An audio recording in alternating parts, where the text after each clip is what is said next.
And these are a component called transistors. Ooh, say that. We're here at Pittsburgh Allegheny K-5 in the Pittsburgh Public Schools. Which is the development site for the Children's Innovation Project. And the Children's Innovation Project is an interdisciplinary project of Carnegie Mellon's Create Lab, and it began here in my kindergarten class working with Jeremy in 2010. We're approaching a question around what could meaningful technology education look like with young children. And from the very beginning, it's been an inquiry about learning about learning. Technology is our material, but we don't think of technology as the ends. It's sort of a vehicle through which the learning happens. We're looking at creativity as that kind of primary driving vehicle for that learning that usually is so closely related to mathematics and science. We begin to introduce circuits through our circuit blocks, and it's a very visual system. So the children will build a circuit and they'll draw what they see, and then through that process they draw a schematically correct image of their circuit. So their drawing becomes a tool to understand why something is or is not working. It allows children to look more deeply, to slow down, to find depth in the smallest of things.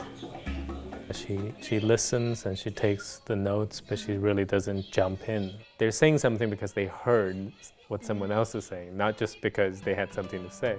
The last decade or so, under the pressure of global competition and under the pressure of testing within the country, you can see how the learning and rehearsal of skills, whether it's arithmetic or literacy, becomes so central. What teachers like Melissa is really interested in is the development of the children on the inside.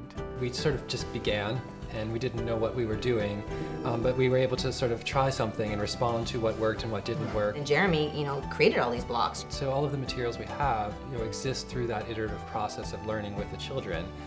They're using the circuit blocks and the various components to understand about electricity and circuits.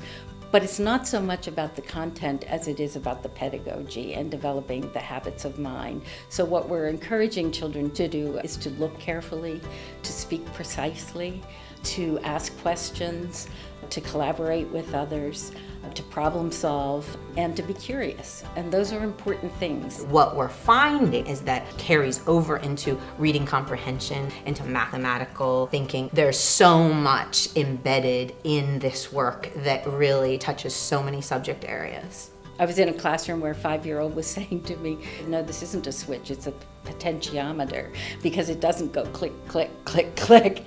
So I was rather surprised. One of the values in having electricity as the content for this work is that most teachers don't know about electricity, including myself. The teacher may not have the answer, but the teacher can help to facilitate the inquiry toward the answer.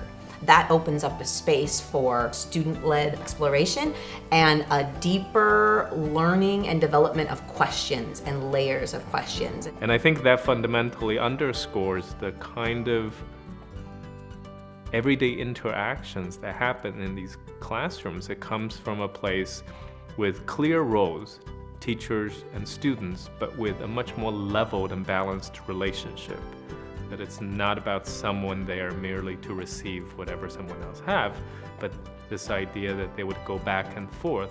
That's kind of how we usually picture adult relationship to be like. But to have that quality of reciprocal relationship in the context of very young children, I think that was what was so remarkable. What kind of screwdriver are you using?